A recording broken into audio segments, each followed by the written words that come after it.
Hey everybody, this week's R&R is brought to you by Imperfect Crimes, the pop-up escape book. And folks, let me tell you, this is something very special, but you don't want to wait on it. It's crowdfunding right now on Kickstarter, links down in the show notes, and it's only going to be live for one more week. So if you like escape rooms, or just even the idea of doing an escape room in your home, you have to check this out because this so takes it to the next level. It's a pop-up book full of different pages representing different crime scenes that you can explore. And there are so many fun ideas woven into this. You know, secret things you find as you investigate, but you also use special tools like magnifying glasses to look more closely and try and find all the clues you're looking for. But not just analog stuff, there are digital elements as well. The game has an app that represents a teammate back at Police HQ who is working with you to solve the crimes, and there's a lot of multimedia elements to the game also. Like you can actually make phone calls and hear recordings. You can go to websites and look up information about the crime scene. There is so much going on here. And the publisher, Key Enigma, this is not their first rodeo. They've been doing this for years. And this is, I believe, their third pop-up escape room book. And right now, if you want to check out this campaign, the latest one and all of their previous games are available to you. This Crime Unfold series is so neat, so clever, so unlike anything else out there in the industry. I have to admit, we were kind of done with escape rooms, but this one is going to pull us back in because of the unrivaled cool factor that you get with it. And folks, like I said, it's only live for 7 more days. So check out the links down in the show notes if you would like to know more. And that's the Imperfect Crimes Pop-Up Escape Book. Let's get on with the show. And hello, everybody. Welcome to the R&R Show. This is episode 94. My name's Ruel. As always, we're joined by Chris and Ray, and we hope you're doing well. We were really excited to do this list. Ray, how are you? You were back last time. I was going to say welcome back, but you were back already. Yeah. You can just ask me again. It's fine. Yeah, we don't have to acknowledge Chris's presence here. Welcome back I did again. great, Will. Thanks for asking. Yeah. And Chris, your mustache is really, it's on fire these days. I mean, that thing is perfect. Not literally. Yeah, that's why Ray is the better host. That's why we care about Ray. That's why we ask. Yeah, that's what the R stands for. The Ruse and Ray show. Ray's Ruses. That's what we're here for. Yes. You know what? That game that is sponsored us this week, the Noir Enigma, and their game Imperfect Crimes that Richard just talked about. Key Enigma. Sorry. Yeah. They've done this really cool thing with Imperfect Crimes. You can see here, folks, on the Kickstarter page. The campaign ends July 8th. I didn't know anything about this until we saw it here, and I was like, oh my gosh, this looks fantastic. I mean, just the use of a pop-up book for a escape room. I mean, how genius is that? Yeah. No, I love this. Go ahead. No, Chris. no. Go. You go. Okay. We're just so excited. We're so excited to talk about it. I know. I really like escape room games. I'm a big fan of the Exit series by Cosmos, but one of my biggest sticking points with that series has always been that, like, thematically, it's kind of hard to explain the sense that you're in an escape room doesn't always carry through. Like, they have good puzzles, but I never really feel like I'm like interacting with a space the way you do with an escape room. I feel like I'm doing a series of arguably very good puzzles, but I don't feel like I'm in an escape room. So this 3D element, this pop-up thing, very, very cool. I feel like it might be also more beginner friendly as well. Not to compare it to Exit too much, but sometimes I find that like concept of what you're doing in Exit a little bit cerebral, a little bit hard to explain to newcomers. This seems very tactile, very clear. So yeah, I'm really excited about this. It looks awesome. Yeah. What I really like about this one, I'm mad at myself because I missed it on my Monday Crowdfunding Countdown. But usually I highlight Key Enigma's stuff. Like I remember their name because usually their stuff looks cool. Like they've done this for a while. This is their 7th one on Kickstarter. Wow. I remember their Kalinasu, their immersive escape adventure. I thought that one looked really neat too. That was like Mayan or like archaeology style.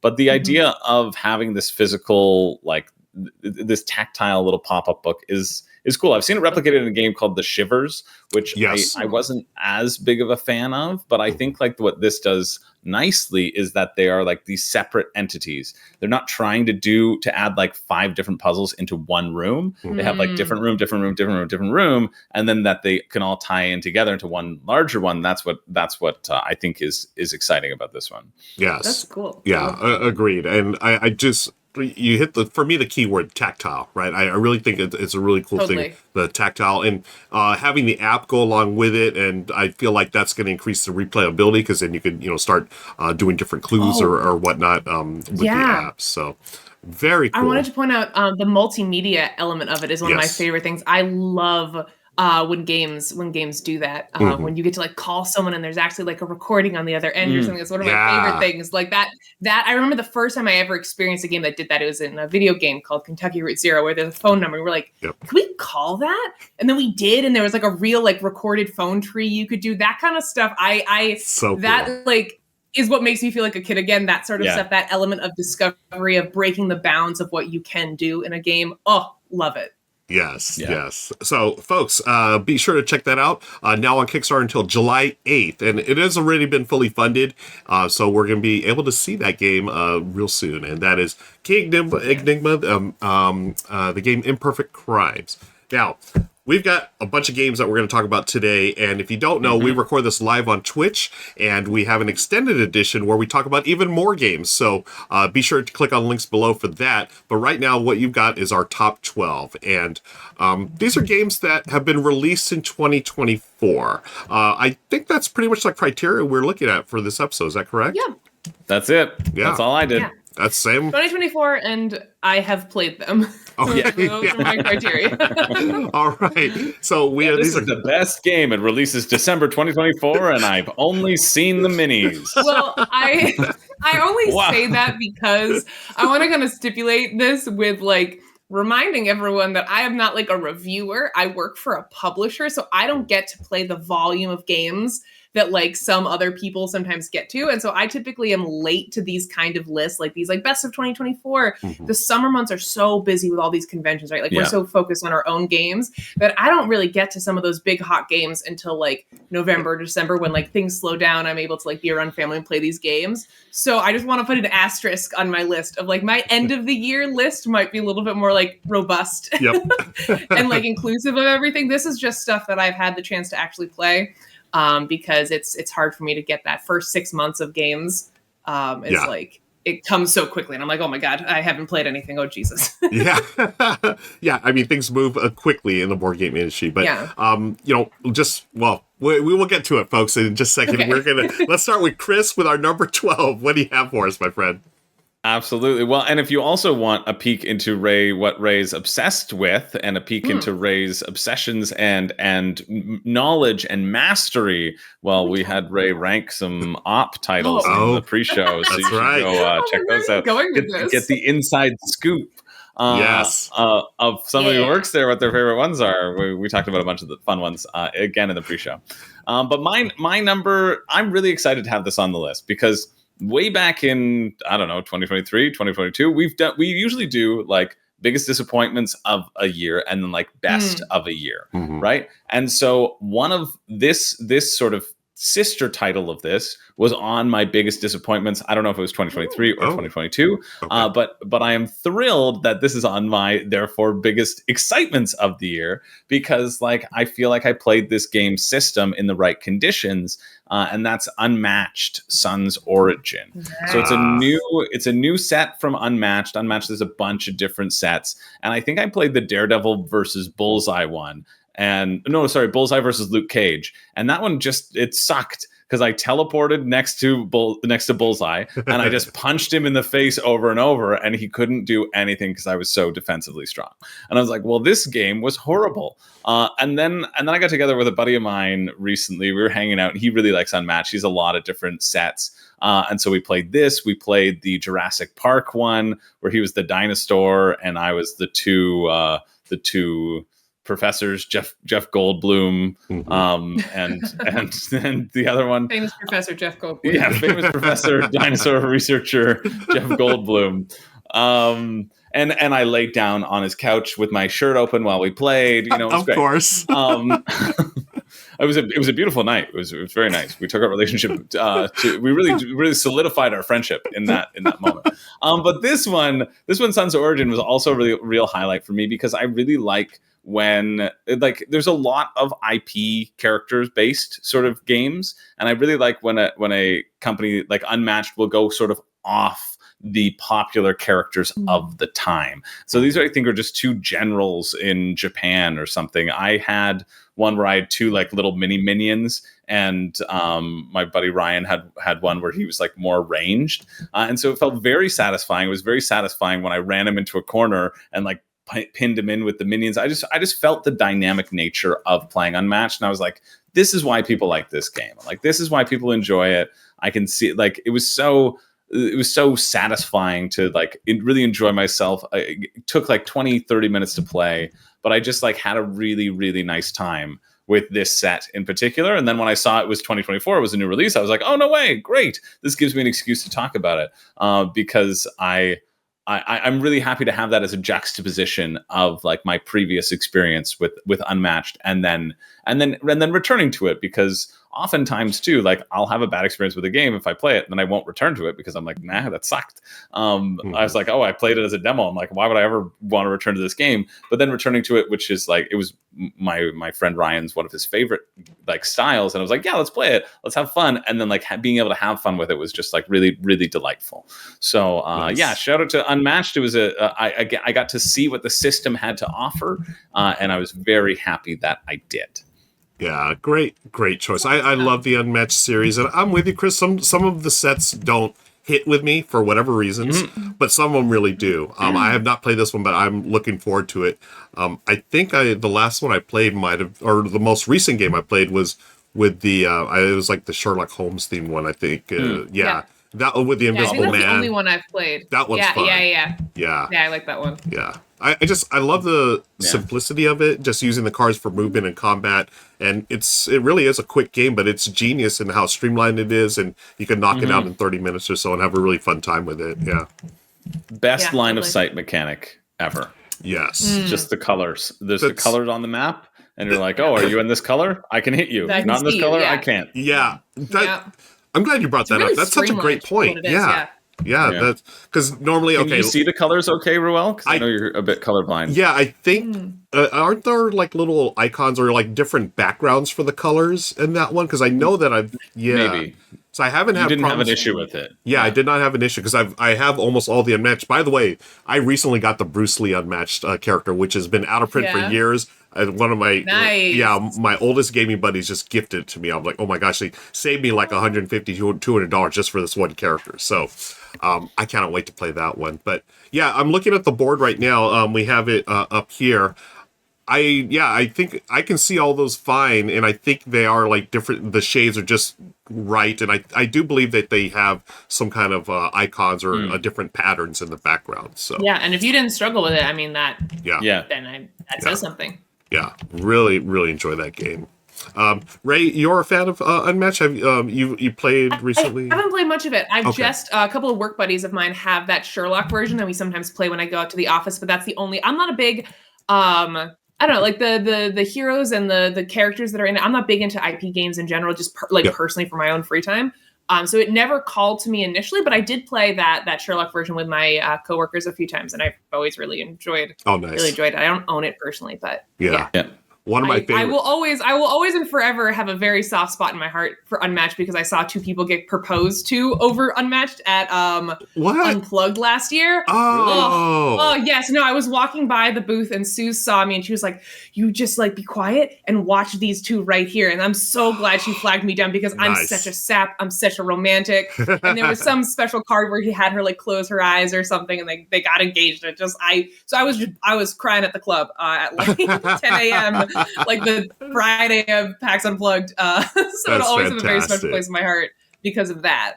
That's great. I love that. Okay. Well, I don't have a story that'll top that, but I do have our number 11 game right now. And This one, like within, actually, I'm going to tell the story. Back at Gamma Expo earlier this year, someone on this stream, that's right next to me in the box here, gave a demo of this game, and right then and there, I was like, okay, this is something right in my wheelhouse. It's my jam. And then when I actually got to play it, I played it several times, and it is our number 11 Gnome Hollow.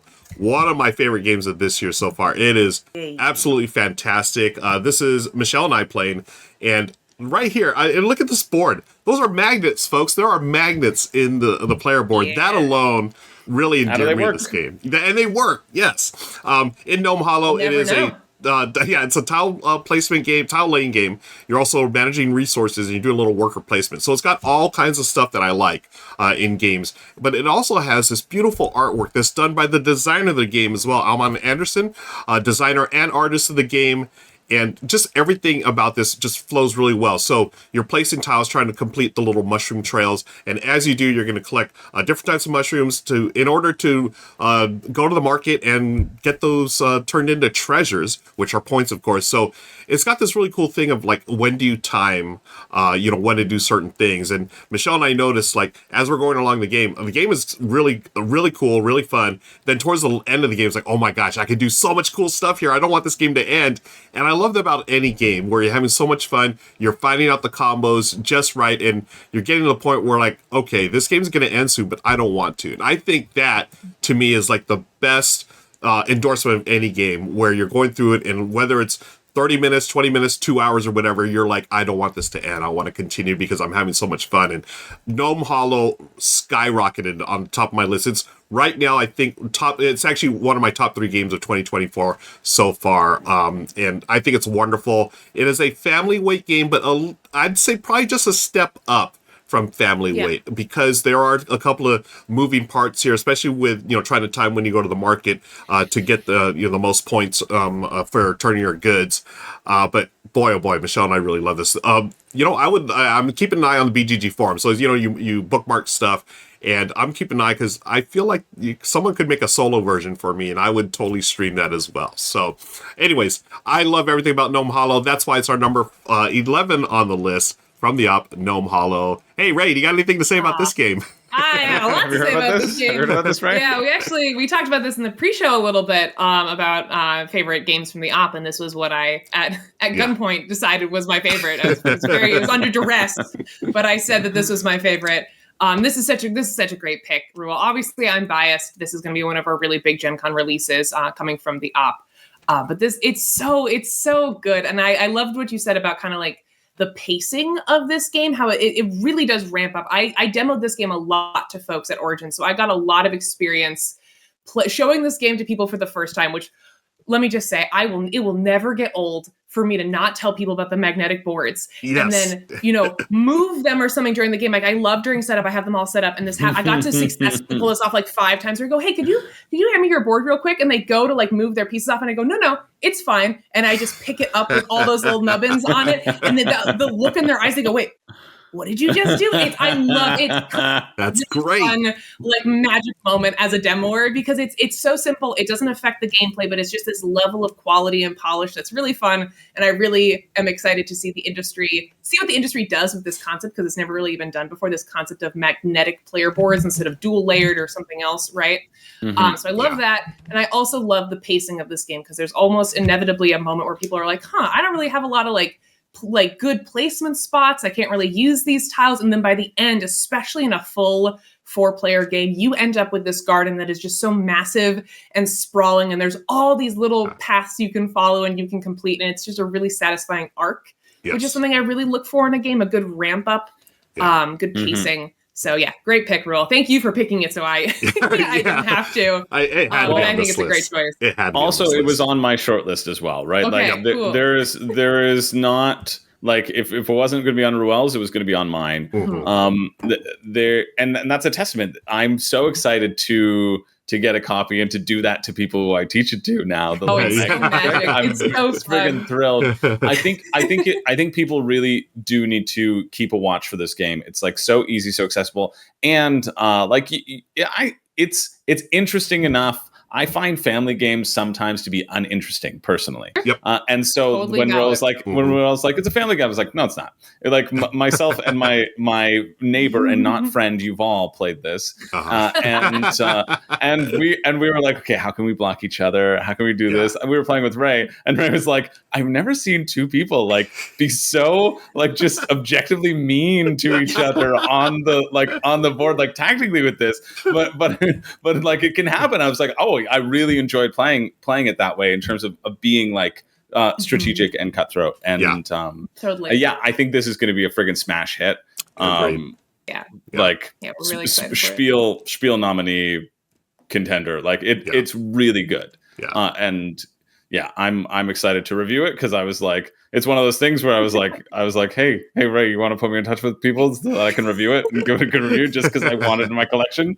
That's what I did. I was like, please, I want this like immediately. Like I want a copy right now. I want to play it with people. You hedged it for a while because we weren't sure if the magnets were going to be in it because I showed you that early prototype that had the magnets, and for the longest time you kept being like, Ray, are the magnets confirmed? And I was like, I don't know because they are expensive, right? So for a long time we were like, you really want to include this because this is something that the designer himself had in his first prototype. Like this wasn't something that came from us. This came from the designer. Cool. We worked really long and hard to figure out how to actually get it into the final product. So once I said that, then you were in my DMs being like, hey, Ray. Well, who knows the timeline of these sorts of things?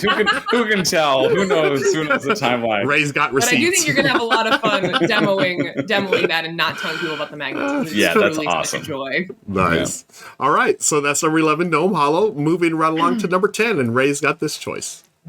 All right, so my number 10 is Wyrmspan, which I know I talked about in my most anticipated games, and that was before I had played it.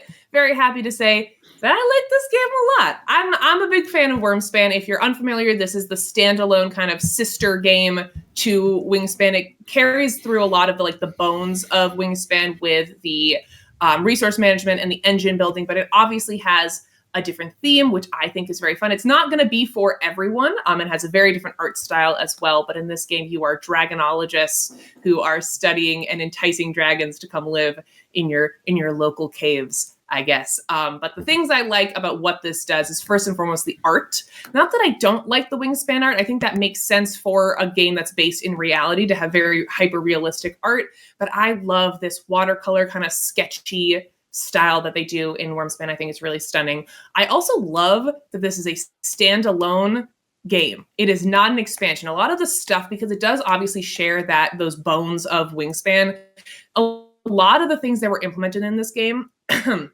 could have somehow been an expansion or two, right? Like that guild track and stuff. There are things that this game does that I could see in some universe Stonemaier making into an expansion or something. And as someone who is a big Wingspan fan, as we talk about actually in the pre-show how much I love this game, I am getting a little bit burnt out on the expansions. I'm kind of like, I like my Wingspan. I like where it's at. Some of the expansions have been kind of hit or miss for me.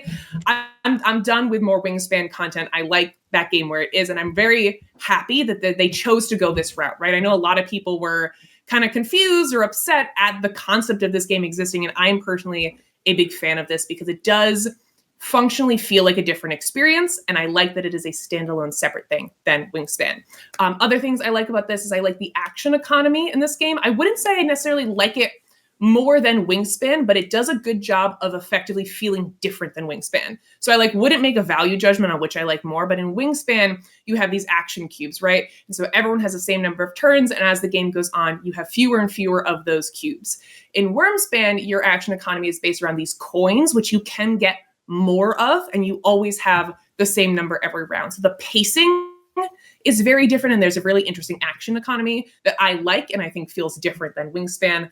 I also like that all the food types are available. There's none of that dice rolling, which is again a fun thing about Wingspan, but can be very frustrating when you effectively waste a turn because you're not getting the food dice rolls that you want. I find it to be kind of an unfun element of base game Wingspan. I also really like the layout of the rows. So those that classic Wingspan, there's 3 habitats. This is kind of a small thing, but I do a lot of teaching games to new people. The theming around these caves makes so much more sense than the non-theming in Wingspan. I have a really hard time teaching people the concept of that engine building, right? Like you're going to be laying these birds out in this habitat, and then you're going to take this cube and you're going to put it to the back of the line, and then you're going to run it down. Like that concept is hard for new players. And this concept that they do in Wyrmspan is you are excavating caves left to right. You are enticing dragons to live in those caves, and then you take an explorer who traverses the caves left to right until, oops, there's no more caves. And that just makes so much more sense, and it's teaching it a lot easier. And there's also, with that row system, there's kind of a built-in economy around it where it gets more expensive to do the same row multiple times, which can help with sort of like the egg spamming that you see in base game Wingspan, where if you just build up one engine, you just run it over and over again. This disincentivizes you from doing that. You can still do it, but you have to really pay up for it and invest in it. So overall, I wouldn't say I necessarily like this more or less than Wingspan. I just think it's a really solid standalone spiritual successor to Wingspan. Nice. Yeah, I have not played this yet, and it's been on my list for this year because of all, I know a lot of people that really enjoyed this, Ray, and it is, I like the fact that you go left to right doing the action. I don't know, just that one little change for me. I was like, okay, it's so little, but oh boy, howdy. Right? It just, and I do like the art. I like the original artwork of Wingspan, but I also appreciate this one too. I think it's solid, and I'm looking forward to giving it a shot. Yeah, definitely interested. I like that the actions get harder. That they get more difficult to do, and I think that's the twist that mechanically makes me interested to try it over Wingspan. Yeah. All right, cool. Let's see what Richard's got for us next. Richard's got number 9. All right, let's get going. 2024 has been pretty good so far. I had about 28 games to pick from that I considered to narrow it down to the top ones so far, and I'll get to mine in a second. But Chris, a new Unmatched Sons Origins? Sounds cool. I've never gotten a chance to play Unmatched. I so desperately want to try it as a co-op game someday, and maybe I'll throw Sun's Origin in as well. Let's see. Ruel, Gnome Hollow. I am very excited to try this one, and I'm very jealous of you that you've got your hands on it. I saw a prototype of it last year, and it looked so clever, so smart. I imagine this might make some folks' top 10 of the year, although, again, I can't personally comment because I have not gotten a chance to play it yet.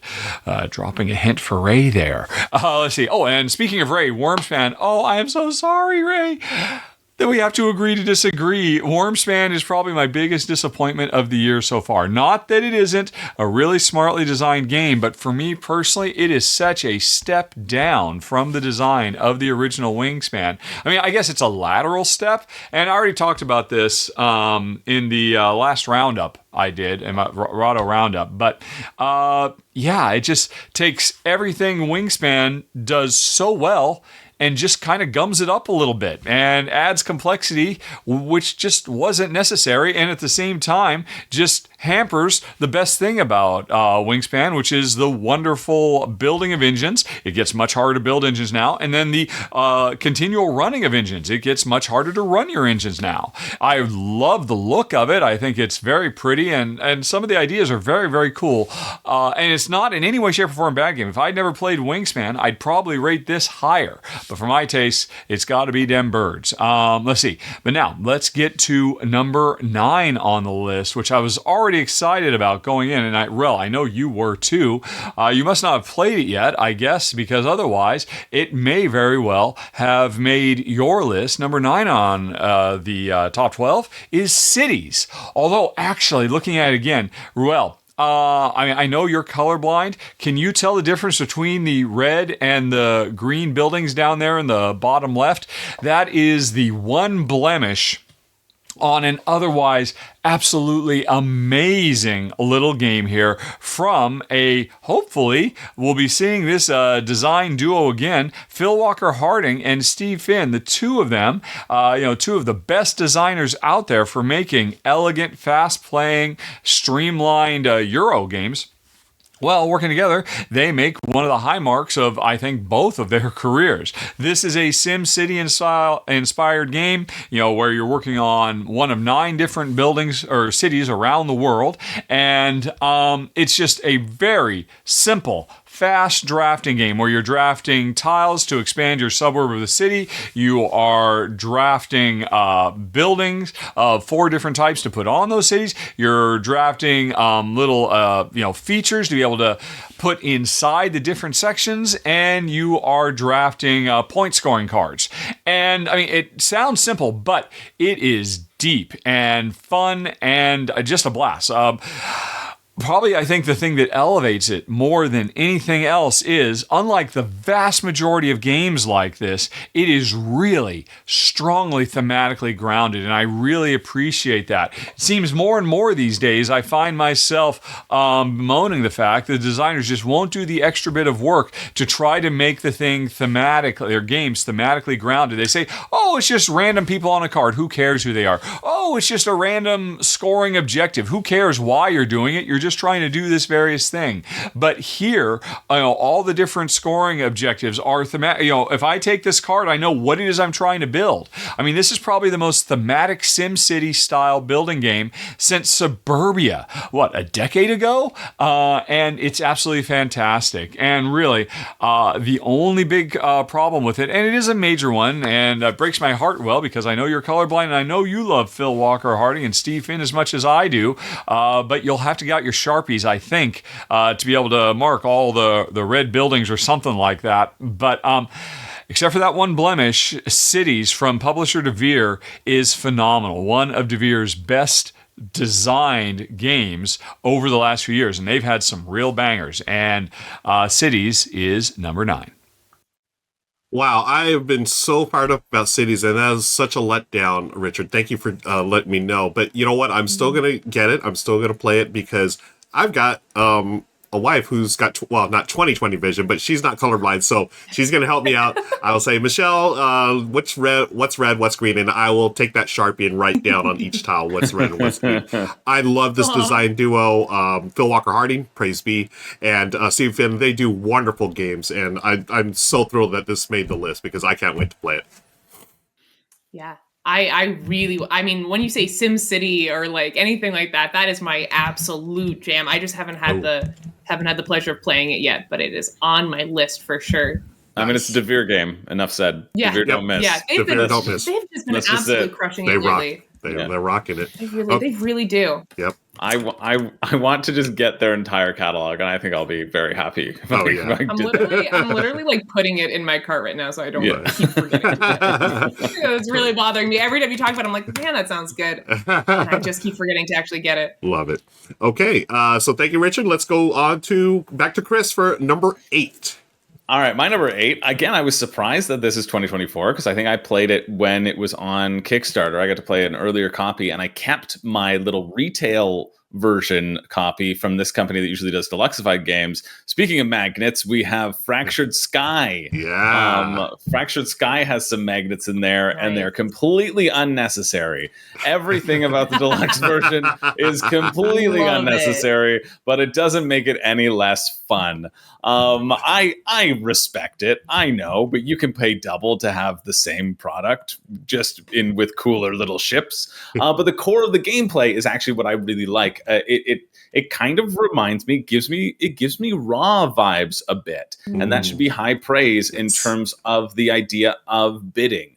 Right, but this one you are doing blind bids. You are bluffing what you are bidding in certain areas, and there's a bunch of hidden information. I don't know why it actually gives me Raw vibes. It shouldn't, but it's a similar tension of like, are you going there? Do you really want to go there? Do you really want to be bidding now? Or are you trying to entice me to bid there and to bid higher than I need to? I think that's what it is. You're going to play over 5 rounds. Starfall is going to fall every round. More and more is going to fall each round in certain places, but those places are hidden. And you can use resources to look at where they're at, or you can try to like read the board as to where people are who have knowledge are going and what they're investing their time in. And so I think it's really slick. If you win the battle, you get a point. If you come second in the battle, you get resources. And you can use those resources to build additional outposts which can add strength to future battles or give you more resources. There's essentially two ways to play it, like either go for a lot of strength or either go for a lot of resources, which gives you a lot of knowledge. And so finding out the hidden knowledge, planning for the objectives in the long run, I think it's super, super slick, really cool game. Like everything from cheapy old me, I think it's highly overproduced as Ivy Studios does. But I still I gotta give them credit. Like every Ivy Studios game I've played, I've thought, oh, this does not need to be this deluxeified, but I still really, really like it, and I like it enough that it doesn't bother me as much as it would in like another company. Yeah. I just have to interject, just as someone like in marketing for board games, it is fascinating to me that they've been able to do that. That like they've been able to over deluxeify their games and not offer a cheaper option and have that just be fine. Like they've instilled that so deeply into their brand that they get away with it. And I don't mean that in a bad way. I mean that in a that's actually fascinating kind of way, because that is something over deluxeifying is such kind of a hot button topic, right? Like making games cheaper, more accessible. And the way that they've done it, they've almost sort of like built their whole brand and this like luxury like mystique around it, that it works. And I think I just think it's really interesting. But I haven't played Fractured Skies, so I can only speak. It is really interesting. Yeah, they had a reprint recently, and they didn't even offer the retail because they probably lost money on the retail because not enough people cared enough about it. Like my review copy was like the retail one with the little cheap chits, and they were like, "Oh yeah, do you want a deluxe copy?" I was like, "I got to stand by my brand." I'm like, and I like it on the shelf. Like I like the smaller box on the shelf, right? For what it is, it's going to stick around forever. I really like it is retail, but then I noticed when they came back to Kickstarter, they're like, yeah, we have the deluxe and the super deluxe completely painted for you, like beautifully painted. But yeah, they just, that's the market that they've hit. And I think it is because their games are really good. Like they're mechanically sound, or at least for me, I quite enjoy them. I know I was playing some with some of my patrons were like, oh yeah, everybody's talking about the Ivy Studios. And then I get to it and I'm like, man, this could be a game with so fewer components and I like it more. I was like, I totally get that. But like, I think because the games are good, that's how they get away with it too, for sure. Yeah. They're another company. I feel like every game that they're coming out with these days, and they don't publish a lot, but what they do, every single one's been a hit, at least with my group. This one, Mythic Mischief, Moonrakers, all fantastic games. Veiled Fate, Veiled Fate, incredible. And again, Veiled Fate is basically a board game / social deduction game. You don't need any of those pieces, but you know what? Yeah, it makes for you have them, and it's like it makes for a really cool experience. And Fractured Sky, you can get them in metal. Yeah, exactly. Even more deluxeified. I love that. Chris, I agree with you. Fractured Sky is wonderful. It also made my list. It was top 5 for me. Yeah, top 5 for me. You were talking about raw. It does sort of with the sort of like bidding thing. I feel like has a little raw. It also reminds me of like El Grande, the area control bit to it, which. Yeah, I love it, and I did a stream on my channel, and we had a wonderful time with it, and it's like an instant love for me was Fractured Sky. Yeah. Okay, let's move on to number 7. Back to me for this one. Now, this one I'm just scratching the surface of this game. I played it exactly once at 2 players. I played it 3/4 of the way as a solo game. I started a 3-player game, but we ran out of time, so how am I rating this so high? I'm just going to tell you the name of the game. Number 7 is Imperium Horizons. I think this game, even though I scratched the surface of it, is absolutely brilliant. It is a deck building game with a ton of cards. It is a table hog. It's got so many combos. It is brain burning and mind melting. It's a civilization game, and you're playing. It's deck building. You're drawing cards. You're adding them to your tableau, and eventually you hope to time it just right where your civilization takes off and scores the most victory points for the win. I found this to be so brilliant, and just, oh my gosh, everything about this is just absolutely awesome. You have so many different things, different ways to score points, and I guess, so I haven't played the original Imperiums. I think it's Classics and Legends. I have not played those, but from what I understand, they've cleaned up some of it, and they've sort of nerfed the combat. So instead of combat, you can have trading, so you can trade with other players, and I know Richard would probably prefer that over straight combat, but oh my gosh, this one, again, I'm still scratching the surface of this one, but I just see it for what it is, like just this awesome vision of deck building where the deck building that I honestly prefer is like quick stuff, like Battlers, like Shards of Infinity, Star Realms, that type of stuff. This is the complete opposite. You're going to be here for an hour and a half, 2 hours, slowly building up, trying to thin your deck out, but at the same time trying to get those exact cards that you want to, make your civilization robust and get you resources so you can use those resources to, punch your opponents and whatnot. But it's so good. Imperium Horizons. I will revisit this at some point to talk a little more in depth about it, but I'm giving you the surface level. Hey, I love this, and I know it's going to be one of my favorite games of all time. That's where it's going, and that's where it is right now. Number 7 on our list, Imperium Horizons. That's is that David Turczi? It is David Turczi. Yes. And his games usually hurt my brain, especially his solo games. It's a combo. It's a dual design though. I think Nigel something is the second designer.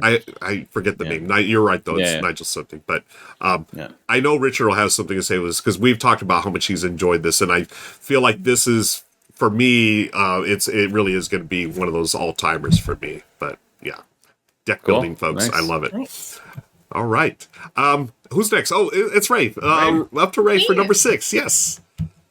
Okay, so my next one is, I'm going to kind of follow in Ruel's footsteps and say I've only just scratched the surface of this game. And this is because this literally was delivered to my doorstep like 5 days ago. But I'm really taken aback by how much I enjoy this game. And this is Arcs. So Arcs kind of was really stacked against itself for me, right? It has a space theme, it has combat, it has dice rolling, all things I tend to not enjoy, but it is a Cole Worley game. So I was like, all right. And we had him on the show. Yeah. The way he was talking about it, I was like, all right, dude, I will give it a shot. I will back this game on Kickstarter. Just fulfilled. So I've only played it once, and I'm sorry to put it on this list, having only played it once, but I really was impressed by how much I like this game. And to be fair, it's like a 2-hour game. So I sat with this game for a while. And the things that I really like about this game, the first is the kind of pseudo trick-taking action selection mechanic, I think is just so brilliant. I love trick-taking, and I've never seen it done this way. I mean, it's relatively light. It doesn't feel like a trick-taking game, but that is how you select your actions. So I'm going to try to explain this in a way that makes any sense without having a card in front of me. So you're going to be dealt a hand of cards that are going to have different numbers and different suits. And the suits correspond to different actions you can take. So maybe one is moving and attacking, and the other is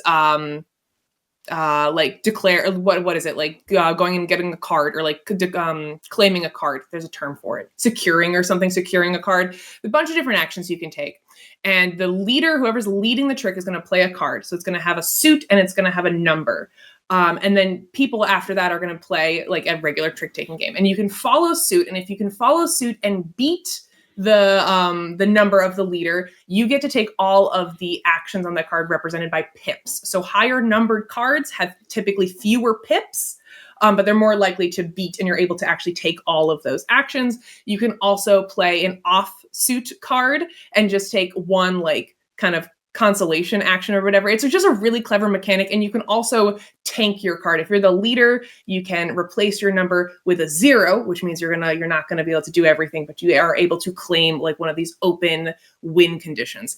It's a Cole Worley game. I should just stop trying to explain it because it's hard to do, but it's just really clever. It's a really clean action selection system that I've never seen done before. Go watch someone explain it better than I just did. I think it's very clever and very cool. I also really appreciate that the combat is super simple. I am not a war gamer. I do not like dudes on a map. Nothing turns me off more from a game than seeing dudes on a map. Because I typically associate it with crunchy, heady math that's going to annoy me. I love that your ships, which are the things you battle with, have 2 states. They have up and they have down. If they're full health, they stand up. And if they've been hit, they lie down. I love that. Super simple, very visually communicative. There's no calculating of HP or any of that. There's no defense mechanism or anything like that. Love that. There is dice rolling, but it does feel complex and strategic because you get to choose what kinds of dice you are rolling depending on what kind of attack you are doing. And I also really love that in classic Cole Wehrle style, he found a way to weave everything together in a really elegant way. This could have very easily ballooned out into a game that has twice the number of components that it does, but he's found ways to like have multiple uses for cards, right? Like when you think about in Root, how every faction uses the same cards, but just in different ways, kind of a similar thing with this, where the cards do multiple things. They affect lots of different things without it being overproduced and too many components. So I played one game of this, and it is described as a fast-playing space opera, and that is exactly what it feels like. And this is on my list because I was just blown away by how much I enjoyed it, despite kind of all the odds stacked against it. But it is that Cole Wehrle design that carries through and really weaves it together in a way that I really enjoy. And I cannot wait to get this to the table more. But it literally was delivered to my house like last week. So Nice. I haven't had the chance. But the first game I played of it, I really enjoyed. So I'm looking forward to playing more of it. Yeah, this one is again high on my list of games I want to play this year. I know this is going to be another one that's going to be one of my favorites. This one, and a lot of these on the list today are games that I'm so fired up about. Ray, I'm glad you liked it. I know it was really cool to see you have this on the list actually, because I know you're not really this space opera type of person, and the way Cole, he's a genius. The stuff that he's come up with, right?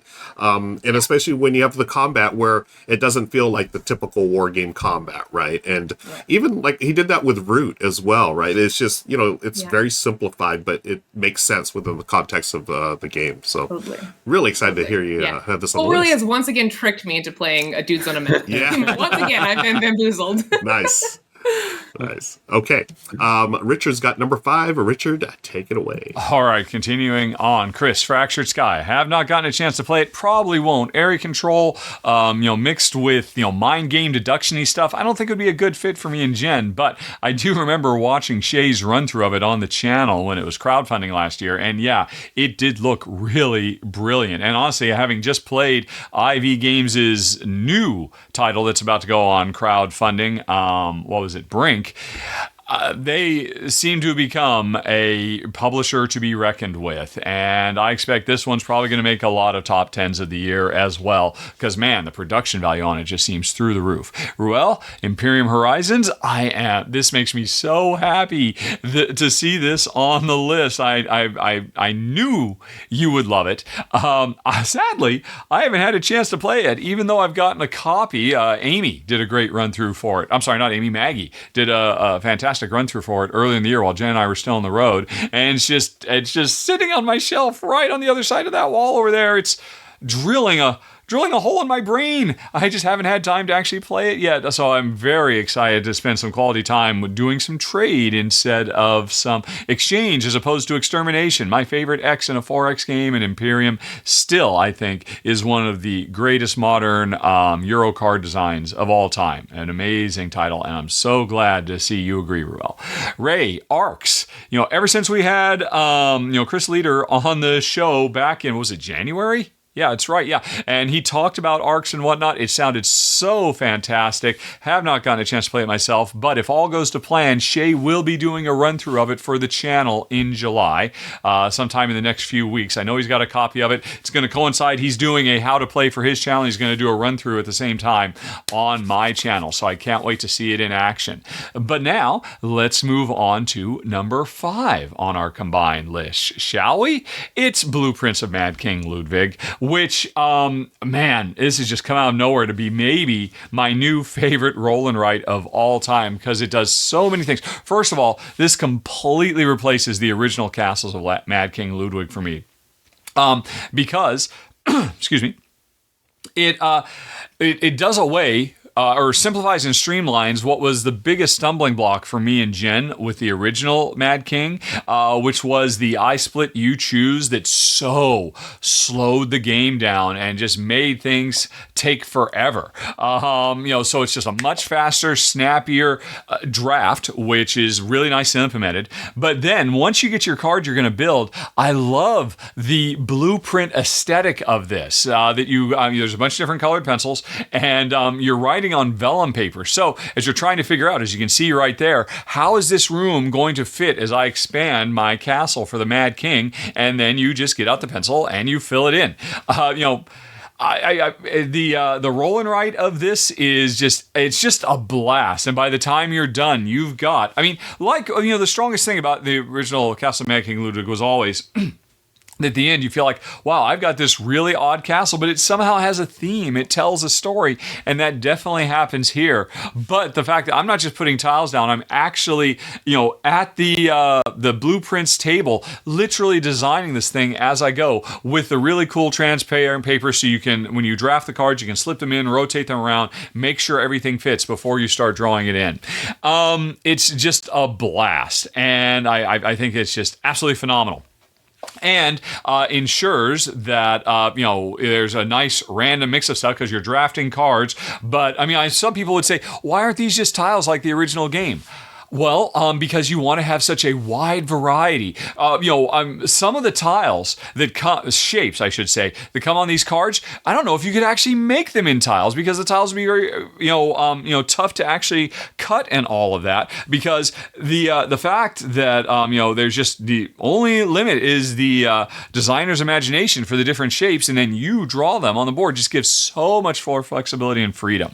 And the other thing, there's a couple things that really makes this game so elevated beyond just the fun factor of making a blueprint as you go.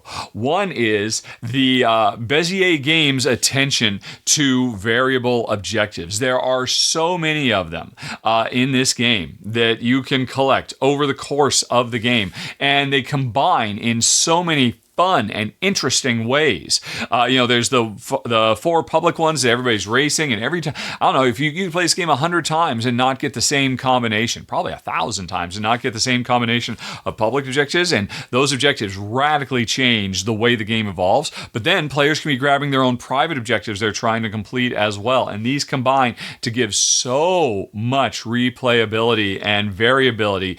You'll never get the same game twice here. It's so much fun.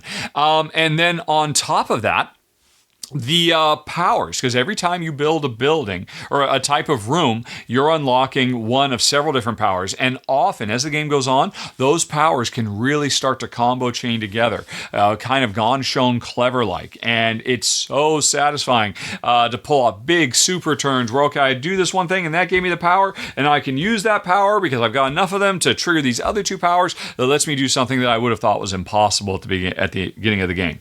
So really sharp. And also, after number 9, where I pointed out the very, very sadly overlooked element of colorblind friendliness of my previous entry, Cities, it is so great to see that Bezier Games was on the ball with this, and they did not screw it up, because while you might be looking and saying, hey, well, aren't there just a bunch of colors? Isn't this going to be just as problematic?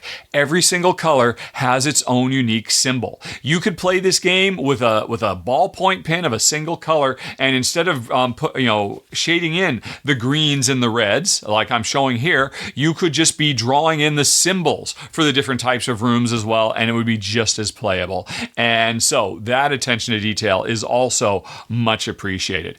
I adore everything about this game. I have a high level of confidence it'll make it into my top 10 games of the year, but we're only halfway through, so time will tell. But for now, at this point, at the midway check-in of 2024, Blueprints of Mad King Ludwig comes in as my personal number 2 and our communal number 5. Okay, yeah, I'm looking forward to this one as well. I honestly didn't know it was out already. I had heard about it, and I just didn't know it was out. But I like the original base game. It's one of those games that I always felt like would translate well in the roll and write category, and sure enough, it did. So thank you, Richard. Yeah, that's a great pick. I heard a lot of folks coming out of Origins really, really enjoyed this. I caught someone literally right after they played a demo of this, and they like wouldn't stop buzzing about it. So Nice. Cool. I haven't tried it yet, but people have been really excited about it.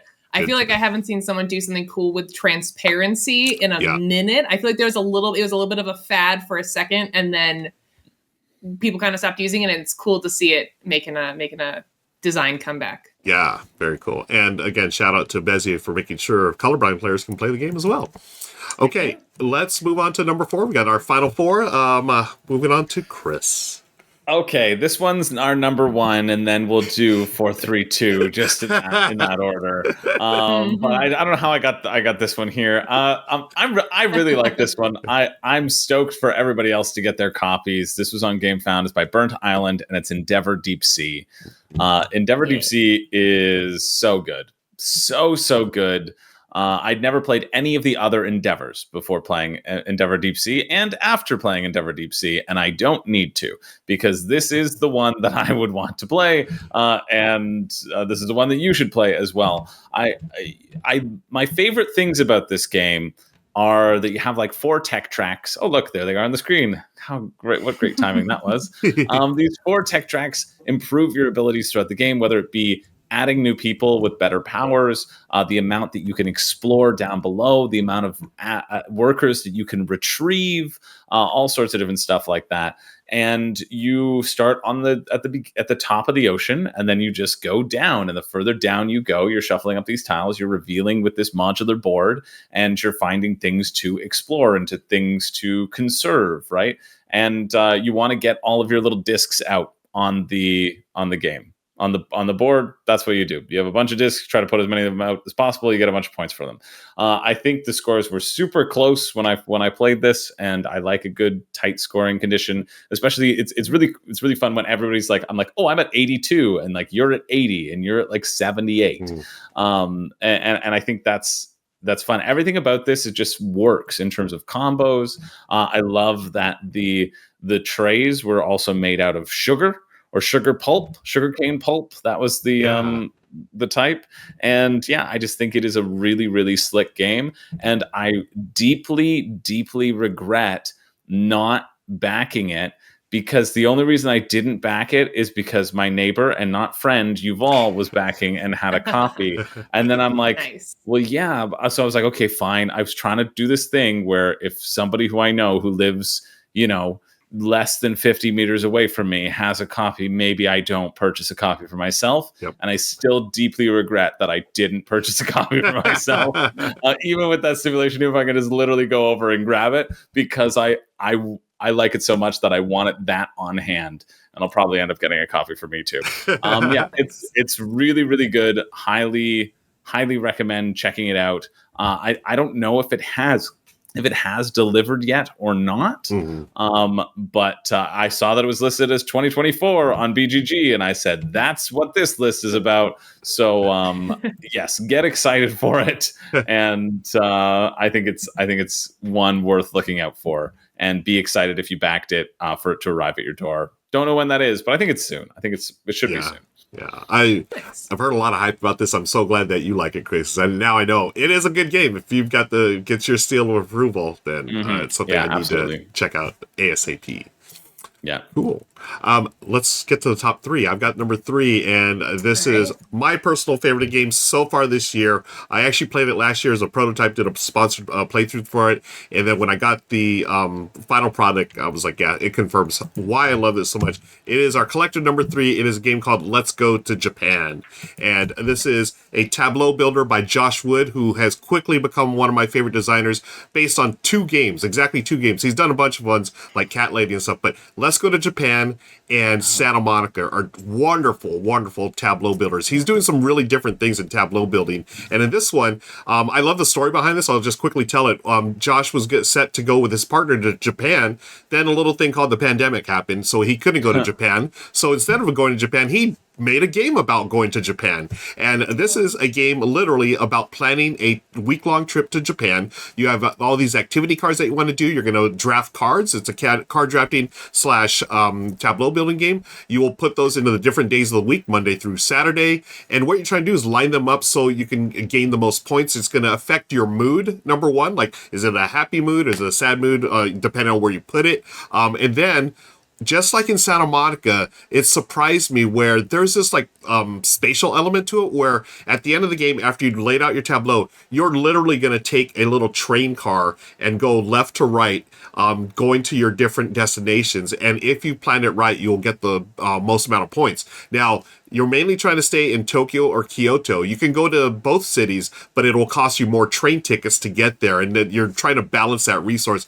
Oh, it is so good. It's so wonderful. The theme really comes through in this game. I mean, it is... I've been to Japan once before, one of my all-time favorite trips. Michelle and I went to visit our daughter, Lauren. She was studying there for a year. We planned our trip around the cherry blossom season. Absolutely beautiful. We ate ramen every day. We ate sushi almost every day. And it's never been the same for us once we got to the States. It's the best trip ever. And playing this game reminded me of that because we did some of the activities here on the game itself. So these are all based on real-life activities and things you can do. And the tableau building in this game is awesome. And I highly recommend this game. Theme and mechanisms blended perfectly. In our number 3, let's go to Japan. Nice. I haven't played it, but yeah. I'm back to my Duolingo of Japan, of Japanese, so I feel a kinship. Yes, you were totally there, Chris. So yeah, I might as well have played it, yeah. Exactly. So definitely check this one out, folks. Let's move on to our number 2. Ray, you've got our choice. All right. Number 2, this one, in contrast to Arcs, which are a little dicey putting on this list because I've only played it once, this is the game that I've played the most. Out of all the games that have released in 2024, this is the game that I played the most, so I feel the most confident putting this high up on my list, and that is Aqua, Biodiversity in the Oceans. Yes. So this is a game that released early in the year, like January, February-ish. And this is a tile laying game, and it has a 3D like stacking element, kind of like Acropolis, if you've played that game. So what you're going to be doing is you're going to be drafting these coral tiles, these like hexagonal coral tiles that have 3 distinct colors, or sometimes only 2 colors on them. And you're going to be putting them together to form little collections of colors. So you can see right there, she put 2 corals together that had 2 pinks and 2 yellows, and now she's creating little sections of pink and yellow.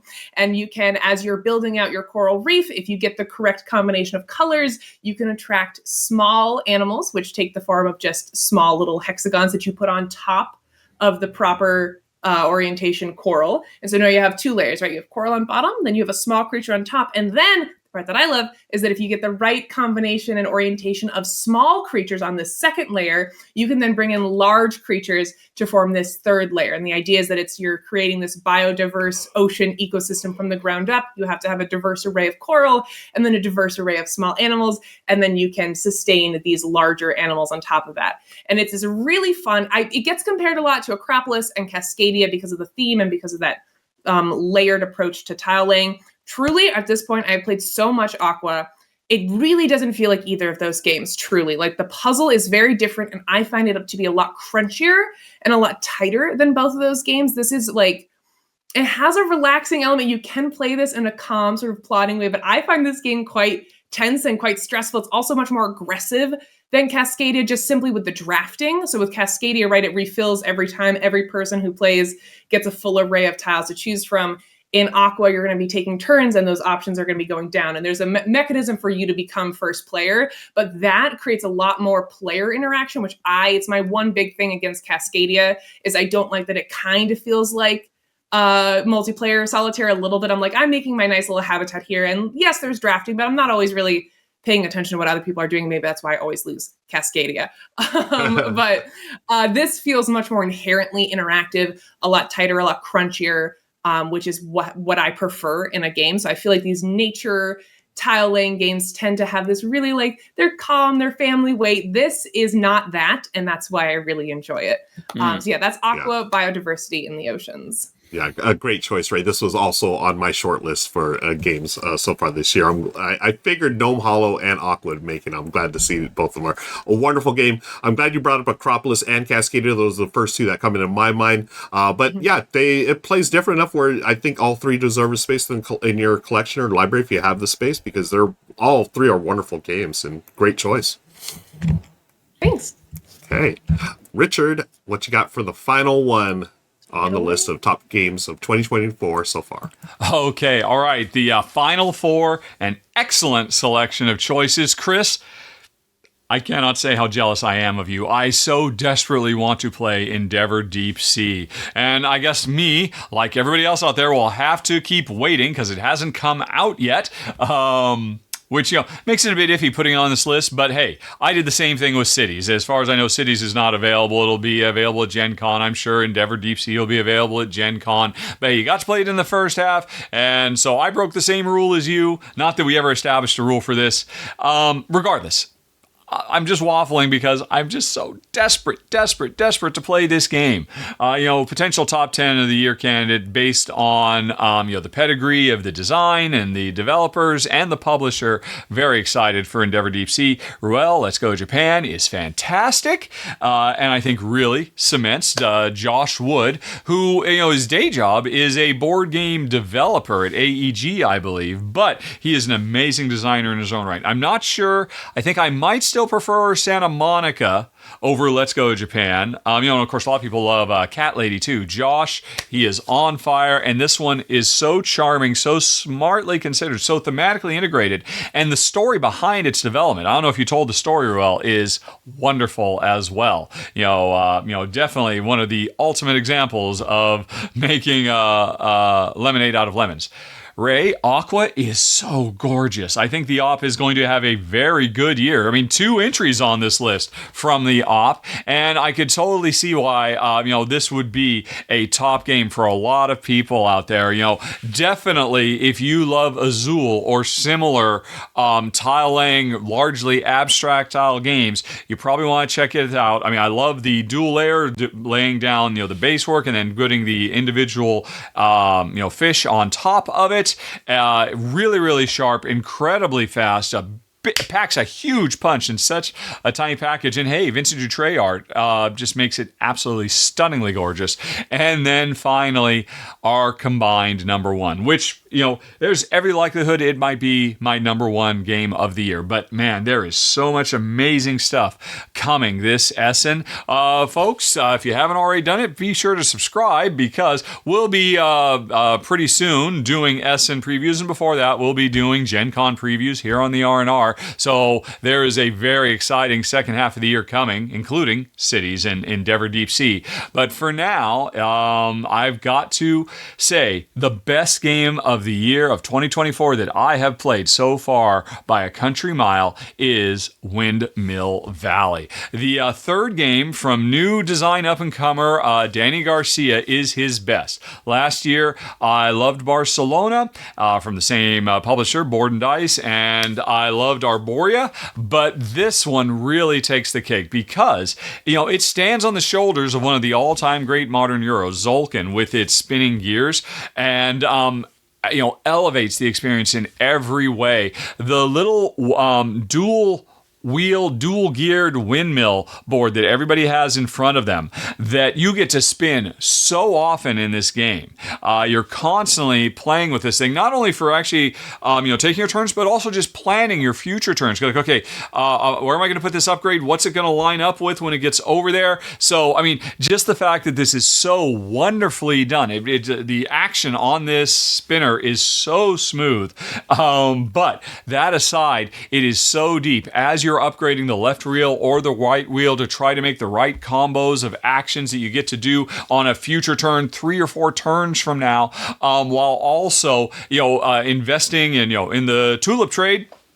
I mean, there's several different games. There is building your windmills and grabbing more territory. There is buying and selling at the market done in a very, very clever way that's incredibly interactive. If there's a stall that's full of a lot of other players, you want to get to that stall quick because you'll get a bigger payday than if you go to a stall that's not very busy all by yourself. And then the other thing is monitoring the rise and fall of waters as these in the Netherlands, it's all based on the real particulars of how they have to control the flow of water to flood and more importantly, empty out the different tulip fields so the tulips can grow.